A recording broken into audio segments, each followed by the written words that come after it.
सुप्रभात बच्चों। नवांकुर विद्यापीठ की डिजी लेसन में आपका हार्दिक अभिनंदन व स्वागत है। मैं कक्षा 11 वाणिज्य संकाय के लिए सब्जेक्ट है अकाउंटेंसी, इकाई 3 दैनिक पंजी या नकलवही का भाग 6 लेकर के वरिष्ठ व्याख्याता PS राजपूत आपके सामने उपस्थित हूँ। मैं आज आपको जनरल एंट्रियों के अंतर्गत केस डिस्काउंट, नकद बट्टे और बैंक संबंधी कुछ जनरल के विषय में आपको बताऊंगा कि नकद बट्टे का लेखा है, बैंक के माध्यम से हुए लेन देन के विषय में किस तरह की जनरल एंट्रियाँ आपको करना पड़ती हैं।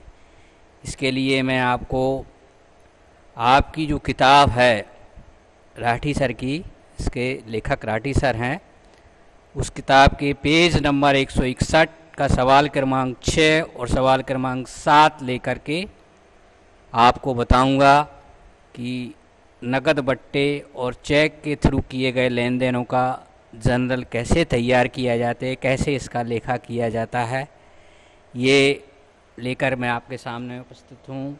अब आप देखिए आगे जो आपका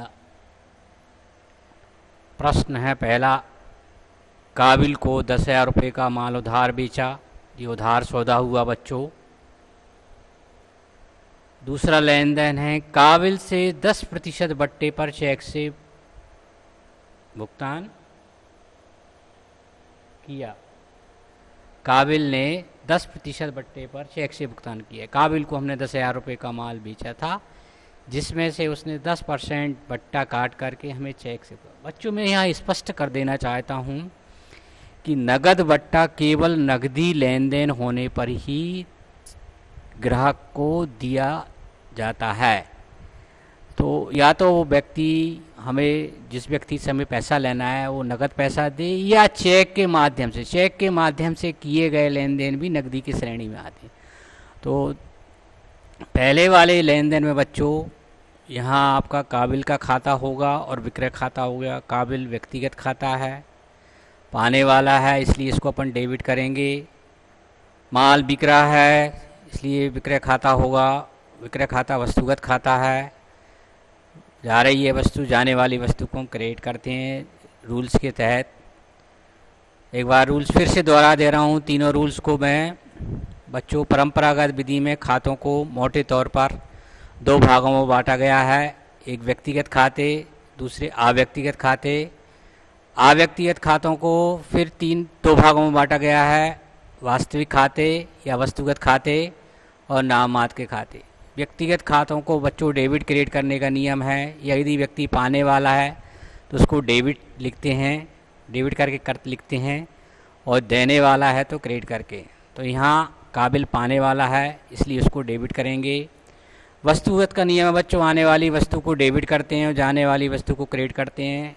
यहाँ माल जा रहा है, वस्तु जा रही है, इसलिए इसको क्रेडिट करेंगे। नाममात्र के खातों का नियम है बच्चों, व्यय और हानियों को डेबिट करते हैं, आय और लाभ को क्रेडिट करते हैं। बच्चों ये मैं बार बार ये नियम आपको दोहरा रहा हूँ, तो आप उठते बैठते लिखते समय इन नियमों को आप याद रखें, क्योंकि लेखांकन में खातों को डेबिट क्रेडिट करने के ये नियम हैं और इन्हीं के आधार पर हम खातों को डेबिट क्रेडिट करते हैं। लेकिन सबसे पहले सौदा लिखने से पहले आपको ये काम करना होता है। इनके 3 स्टेप होते हैं कि पहले आप संबंधित खाते में ये पहचानते हैं कि इसमें कौन कौन से 2 प्रभावित खाते हैं, अर्थात किन खातों में राशि बढ़ रही। प्रभावित का मतलब होता है, उस प्रभावित का तात्पर्य हो जाता है कि उस खाते में राशि बढ़ रही है या घट रही है। तो काबिल नाम का एक व्यक्ति है, काबिल को उधार माल बेचा है हमने। यदि व्यक्ति का नाम दिया होता है तो सौदा उधार होता है। तो इसका चार्ट मैंने नीचे बनाया, नीचे चार्ट के माध्यम से भी आपको बताऊंगा। और विक्रय खाता, तो काबिल डेबिट होगा और विक्रय खाता क्रेडिट। अब काबिल ने हमें जो 10,000 रुपये का माल उसको बेचा था, उसने 10%, तो 10,000 का 10% बच्चों 1,000 होता है। 10,000 × 10/100 बराबर 1,000 रुपये बट्टा काट करके हमें 9,000 का चेक दिया होगा यहाँ पर है। यहाँ राशि नहीं लिखी है तो राशि कैसे निकालेंगे बच्चों? माल कितने का बेचा आपने? 10,000 का। 1,000 बट्टा निकाला। 1,000 बट्टा कैसे निकलेगा? 10,000 गुणे 10/100/12 बराबर 1,000 रुपये। तो हमें वो 9,000 का चेक देगा और हम उसको 1,000 रुपये बट्टे में दे देंगे। तो इस खाते में बच्चों 3 खाते हो गए। एक काबिल का खाता, काबिल दे रहा है, देने वाला, इसलिए इसको क्रेडिट करेंगे। चेक आ रहा है और बैंक में जमा नहीं आ रहा है। यदि चेक प्राप्त होता है और सेम डे बैंक जमा नहीं होता तो बच्चों इसको रोकड़ मान कर लिखते हैं। और बट्टा हम उसको दे रहे हैं तो बट्टा व्यय हुआ, बट्टा नामात का खाता है तो इसको भी डेबिट करेंगे। अर्थात यहाँ 2 खाते डेबिट होंगे और एक खाता क्रेडिट होगा। काबिल का खाता क्रेडिट होगा 10,000 से, बैंक रोकड़ खाता डेबिट होगा आपका 9,000 से। 10,000 में से हमने 1,000 बट्टा दे दिया तो शेष 9,000 का ही हमें चेक देगा और 1,000 बट्टे खाते में डेबिट कर देंगे। काबिल से प्राप्त चेक बैंक में हमने संग्रह हेतु भेज दिया है। काबिल से हमें जो चेक मिला था वो हमने, अब यदि भुगतान में चेक मिलता है तो बच्चों हम क्या करते हैं, चेक को बैंक में भेज देते, संग्रह करते। संग्रह करने का मतलब है कि बैंक काबिल के खाते से ये पैसा मंगा करके हमारे खाते में जमा कर देगी। तो जब आज का प्राप्त चेक हम अगले दिन जमा करते हैं तो बैंक खाता डेबिट करेंगे और रोकड़ खाता क्रेडिट करेंगे। तो बच्चों ऊपर अपन जब चेक जब मिलता है और सेम डे बैंक में जमा नहीं करते तो उसको रोकड़ मान के रख लेते हैं। एक तरह चेक भी रोकड़ का ही स्वरूप होता है, ये नियम है ऐसा। और जब यही चेक अगले दिन जमा होता है तो वो रोकड़ चली जाती है बैंक में। तो यहाँ बैंक खाता डेबिट होगा, बैंक पाने वाला है, बैंक के खाते में पैसे जा रहे हैं, व्यक्तिगत खाता है बैंक खाता। और चेक जिसको अपन ने रोकड़ मान के रख लिया था वो जा रहा है और जाने वाली वस्तु को हम क्रेडिट करेंगे।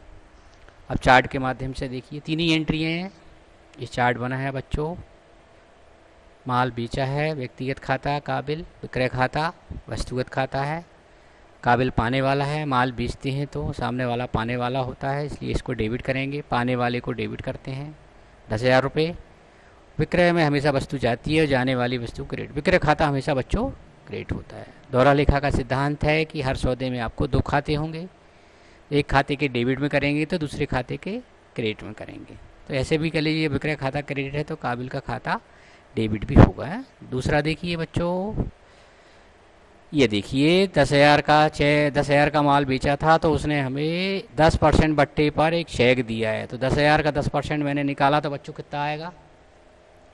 10,000 गुणे 10/100, 10,000 गुणे 10/100 बराबर 1,000 आएगा। 1,000 बट्टा ऐसे ही निकालते हैं बच्चों, जितना पैसा होता है उसका 1% निकाल ले। 1,000 बट्टे में चला गया। बट्टा खाता यहाँ क्या है बच्चों?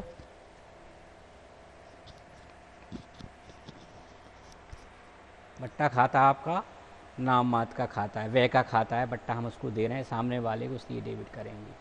अब ये जो चेक 10,000 में से एक बट्टे में चले गए तो हमें 9,000 का ही चेक देगा वो। तो जब हमें चेक मिलता है और उसको बैंक में जमा नहीं करते, उसी दिन बैंक में जमा नहीं करते तो बच्चों रोकड़ मान लेते हैं। रोकड़ मान करके उसका लेखा करते हैं तो रोकड़ खाता वस्तुगत खाता है, इसलिए डेबिट होगा। बट देखो डेबिट में 10,000 राशि हो रही है तो क्रेडिट में भी अच्छा। और चेक कौन दे रहा है? हमें काबिल दे रहा है, देने वाले व्यक्ति को क्रेडिट करते हैं। ये हो गया। अब तीसरा देखिए बच्चों, अगले दिन यहाँ मैंने इसका एक नरेशन लिख दिया है चेक के विषय में। यदि किसी देनदार से चेक मिला है और चेक उसी दिन बैंक में जमा नहीं हो पाया है तो रोकड़ खाते में डेबिट तथा देनदार खाता क्रेडिट करते हैं। तो अपन ने देखो रोकड़ खाता डेबिट किया है और काबिल का खाता क्रेडिट किया है। अगले दिन जब चेक बैंक में जमा करेंगे तो बैंक खाता डेबिट करेंगे और रोकड़ खाता क्रेडिट करेंगे। ये नियम है, ये अच्छे से ध्यान रखें बच्चों। आज चेक मिला और आज किसी कारण से हम बैंक चेक नहीं करें तो उसको रोकड़ मान के करेंगे। उसकी एंट्री होती है रोकड़ खाता डेबिट होता है और जिस व्यक्ति ने चेक दिया है वो देनदार खाता क्रेडिट होगा। अगले दिन जब भी हम कभी उस चेक को बैंक में जमा करेंगे तो बैंक खाता डेबिट होगा और रोकड़ खाता क्रेडिट होगा। फिर यदि मान लीजिए प्राप्त चेक उसी दिन बैंक में जमा कर दिया, उसी दिन जमा कर दिया होता तो बच्चों ये बैंक खाता डेबिट होता और देनदार खाता क्रेडिट करते। ये नियम है, इसके लिए मैंने अलग से इसका एक नोट डाल दिया है तो आप इसको याद रखें, ये बार बार आपके काम में आएगा। साधारण सा नियम। अन्य किताबों में थोड़ी कहीं भिन्नता देखने को आपको मिल सकती है। इसको चेक इन हैंड करके भी खाता खोल देते हैं, रोकड़ खाता डेबिट की जगह चेक इन हैंड। तो परंपरागत रूप से उसको रोकड़ मान लेते हैं। एक पहली एंट्री एक तरह से बच्चों काल्पनिक एंट्री हो गई। वास्तविक एंट्री तो जो आपको बैंक टू देनदारी होगी। 2 एंट्री भले हो रही हैं बट हमें तात्कालिक रूप से ये काम करना पड़ेगा। तो पहली एंट्री एक तरह से काल्पनिक एंट्री हो जाती है। दोनों एंट्री का सारांश जो बचेगा आपका बैंक खाता डेबिट टू देनदार खाता ही बचेगा। तो ये नियम आप लिख लें, याद कर लें, समझ लें। और चेक मिलने पर ही है, देने पर कोई विवाद नहीं। देने पर तो हमेशा बैंक खाता ही क्रेडिट होता है। तो जब तक ये ना लिखा रहे कि चेक बैंक में जमा हुआ है तो अपन ये मानते हैं कि नहीं हुआ है। हुआ है, जमा हो जाता है तो उसमें लिखा रहता है प्रश्न में क्लियर कि चेक मिला और बैंक में जमा किया है। तो ये मैंने नोट्स उसमें डाल दिया था, तो आप इसको देखें। देखो चेक अगले दिन जमा हुआ है, यहाँ 9,000 लिखा है बच्चों, ये ध्यान रखना। चेक 9,000 का 1,000 बट्टे में चलेगा। बैंक खाता डेबिट कर दिया, बैंक व्यक्तिगत खाता है, संस्था का खाता है, बैंक पाने वाला है और रोकड़ ये जा रही है। इस चेक को अपन ने रोकड़ मान कर रख लिया था, वस्तु जा रही है इसलिए क्रेडिट। ये जनरल एंट्री देख लीजिए। 2017 जनवरी 1 को अपन ने काबिल को माल बेचा है, नकल वही, हेडिंग नाम नहीं दिया, केवल नकल वही लिख दी। कॉलम वही के वही बनाना है आपको, दिनांक, विवरण, खाता प्रस्थ, रकम डेबिट, रकम क्रेडिट। अब बच्चों खातों के जनरल के कॉलम आपको याद हो गए होंगे, जनरल के किस तरह से कॉलम बनाए जाते हैं। बनाने का थोड़ा सा तरीका ध्यान रखेंगे। दिनांक का कॉलम इतना बड़ा हो जिसमें दिनांक लिखा जाए, रकम के कॉलम दोनों इतने बड़े कर दो जिसमें रकम लिखा जाए, खाता प्रस्थ का कॉलम दिखाई दे कि हाँ खाता प्रस्थ संख्या इसमें डालना। विवरण का कॉलम जितना बड़ा रहे उतना अच्छा रहेगा। इस हिसाब से पूरे पेज पर आपको लेना है। तो जनरल में 5 कॉलम होते हैं, दिनांक, विवरण, खाता प्रस्थ, रकम डेबिट, रकम credit. Date, particular, LF, ledger folio, रकम डेबिट, अमाउंट क्रेडिट। और दिनांक में बच्चों सौदे की तारीख लिखी जाती है। विवरण में हम जिस खाते को डेबिट या क्रेडिट कर रहे हैं उस खाते का विवरण लिखा जाता है। और जनरल से जब हम खाता वही में इसका लेखा उतार लेते हैं, लेखा कर लेते हैं, तो उसका पेज नंबर यहाँ डालते हैं, इसको पृष्ठांकन बोलते हैं।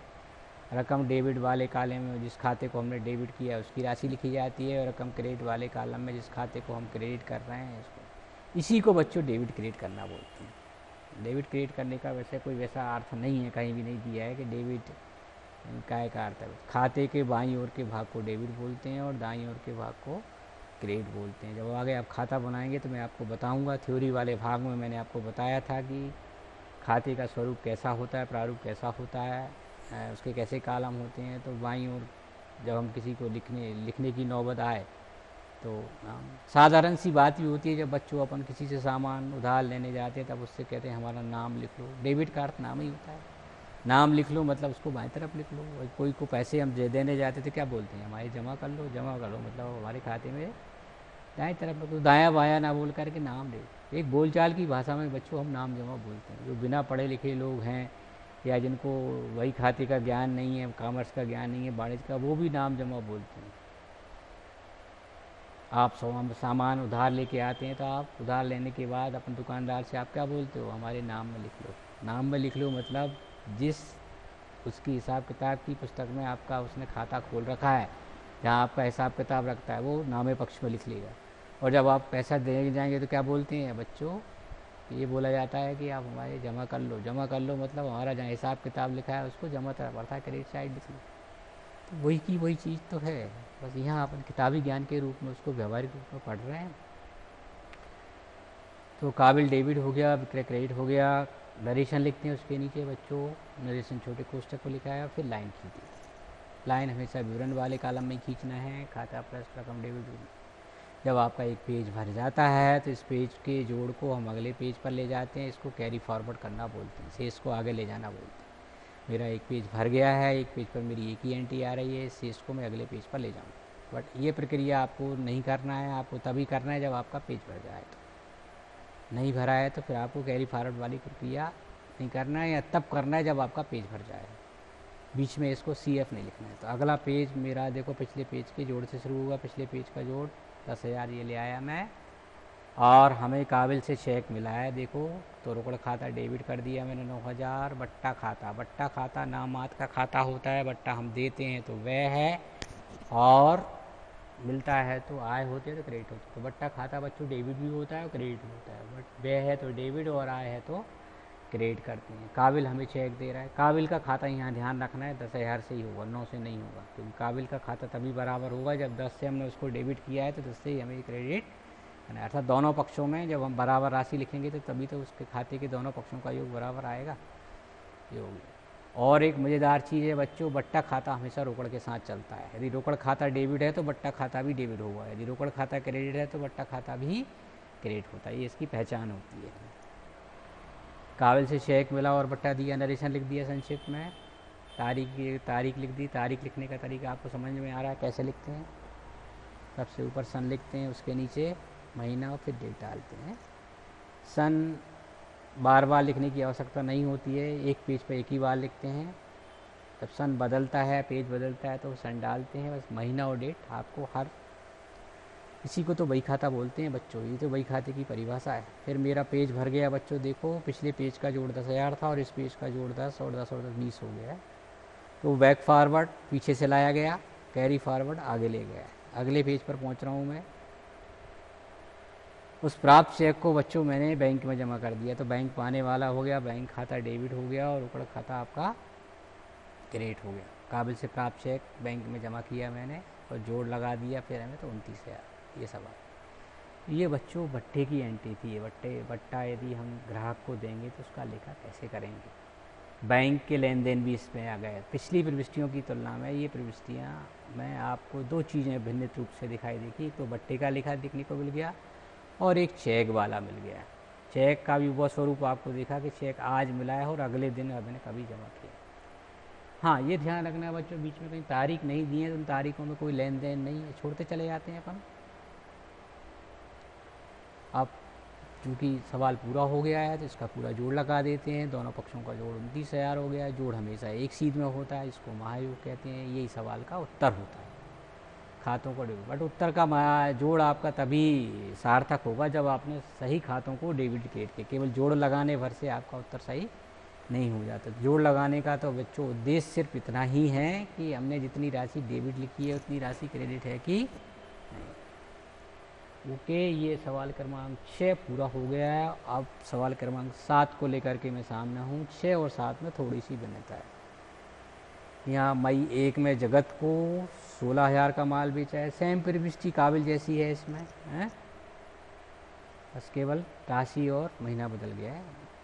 10 की थी, यहाँ जगत का खाता और विक्रय खाता आएगा, चार्ट में बताऊंगा आगे। यहाँ बट्टा 5% हो गया, तो 16,000 का 5% 800 रुपये हो गए, अर्थात 15,200 का चेक मिलेगा और उसी दिन हम चेक बैंक में भेजेंगे। ये अंतर हो गया। तो यहाँ जो एंट्री होगी बैंक खाता डेबिट, बट्टा खाता डेबिट टू जगत होगी। फिर एक और है, 10,000 रुपये मूल का माल 5% नगद बट्टे पर खरीदा है और चेक से हमने भुगतान किया है। 3 सौदे हैं हमारे, इन 3 सौदों को लिखते हैं। इसमें बच्चों खरीदा है तो क्रय खाता होगा, चेक से भुगतान करते हैं। चेक से भुगतान करने पर बच्चों हमें बैंक खाता आता है भुगतान करने पर। बट्टा 10,000 का 5% 500 हो गया, तो हमें 9,500 का चेक देना पड़ा और यहाँ बट्टा हमें मिला होगा। खरीदा है तो यहाँ बच्चा बट्टे की राशि को हम क्रेडिट करेंगे। चार्ट देखिए, जगत का खाता व्यक्तिगत खाता, विक्रय खाता वस्तुगत खाता। जगत पाने वाला है इसलिए डेबिट, विक्रय खाता वस्तुगत खाता, वस्तु जा रही है इसलिए क्रेडिट।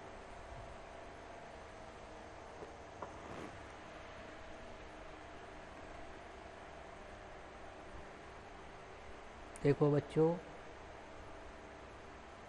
जगत से चेक मिला है और बट्टा 16,000 का 5% 800 हो गया, 16 पंचे 80, 800 रुपये हो गया बट्टा। तो कितने का चेक मिला होगा, 16 में से 800 घटा दीजिए, 15,200 ऐसे निकालते हैं। 5% कैसे निकला होगा, 16,000 गुणित 5 बटे 100,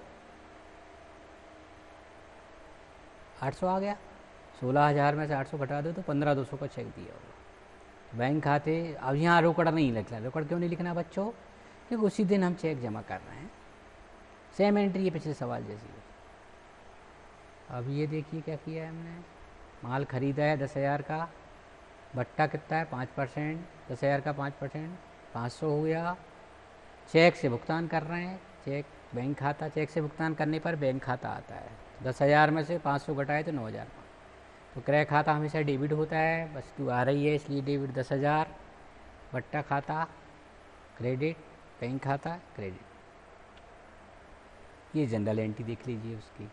7वें सवाल की, जगत का खाता डेबिट, जगत पाने वाला है इसलिए डेबिट कर दिया। विक्रय खाता, वस्तु जा रही है इसलिए जाने। विक्रय खाता हमेशा क्रेडिट होता है, ऐसे याद कर लीजिए बच्चों। तारीख की जगह तारीख लिख दी, 2017 मई 1।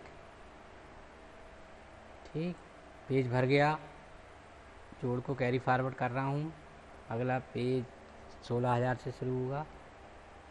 जगत से प्राप्त चेक को मैंने उसी दिन बैंक में जमा किया है इसलिए बैंक खाता डेबिट 15,200।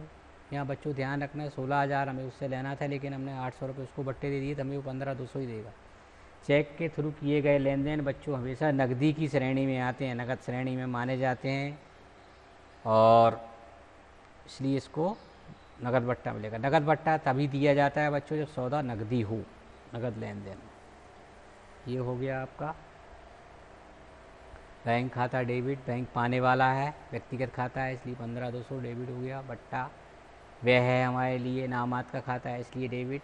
जगत आपका जो है, जगत क्या कर रहा है, पैसा दे रहा है इसलिए देने वाले को हमने क्रेडिट कर दिया। फिर जोड़ लगा दिए, दोनों पेजों का जोड़ 32,000 हो गया। आप जानते हैं कि जब पेज भर जाता है तो दोनों पक्षों का हम जोड़ लगा देते हैं, उसको कैरी फॉरवर्ड करना बोलते हैं। पिछले पेज का जोड़ 32 लाऊंगा सबसे पहले, जोड़ को एक सीध मिलाते हैं बच्चों हमेशा। अब हमने 10,000 का माल खरीदा है 5% बट्टे पे और चेक से भुगतान किया है। खरीदा है इसलिए करे खाता डेबिट करूँगा 10,000। चेक दे रहा हूँ इसलिए बैंक खाता 9,000। 9,500 कहाँ से आ गए, 10,000 के में से हमने 5% जो हमें बट्टा वो कम कर दिया है, तो हमें चेक कितने का देना पड़ेगा, 9,500 का। और बट्टा यहाँ चूँकि प्राप्त हो रहा है बच्चों, देखो इसलिए बट्टे खाते को क्रेडिट करेंगे। बट्टा खाता डेबिट भी होता है, क्रेडिट देते हैं तो वह डेबिट मिल रहा है तो आए। अब यहाँ बट्टा मिल रहा है, और बट्टा हमेशा बच्चों किसके साथ रहेगा, रोकड़ या बैंक के साथ रहेगा। या तो रोकड़ खाता डेबिट है तो बट्टा खाता भी डेबिट होगा, या बैंक खाता डेबिट है तो बट्टा खाता डेबिट होगा। ये इसकी पहचान। माल खरीदा और 5% बट्टे पर चेक से भुगतान किया। पुनः इसका अपन जोड़ लगा देते हैं, जोड़ लगाया तो ये 42,000 रुपये। तो बच्चों ये बट्टे वाले सौदे, बैंक वाले सौदों के विषय को लेकर के ये 2 प्रविष्टियाँ थीं आपकी। 2 प्रविष्टियाँ आपको समझ में आई होंगी। आप इनको बार बार इस वीडियो को सुनें, देखें, फिर आप खुद करके देखें, पुस्तकों का सहारा लें, और आवश्यकता होने पर संबंधित शिक्षक से आप बात करें। आज के लिए बच्चों इतना ही। अगले लेसन के लिए आप, अगले पार्ट के लिए आप तैयार रहें, वीडियो देखते रहें, और नवांकुर डिजी लेसन को आप चूँकि डाउनलोड कर लें। सारी विषय से संबंधित जो लेसन हैं आपके डिजी लेसन के माध्यम से आपके पास पहुंचाए जा रहे हैं। घर पर रहें, स्वस्थ रहें, और नवांकुर की साइट को आप सब्सक्राइब करें, नवांकुर चैनल को सब्सक्राइब करें, और वीडियो को लाइक करें। Thank you.